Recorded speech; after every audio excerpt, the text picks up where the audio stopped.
didn't see and I didn't catch a snowing day for a very long time. And to be honest with you, I didn't expect that today is going to be so beautiful but also so snowy.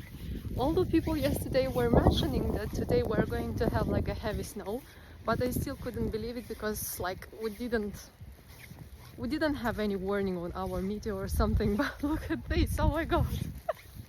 That's so great. I feel like a child, honestly. So yeah, this is how it looks now in Moldova.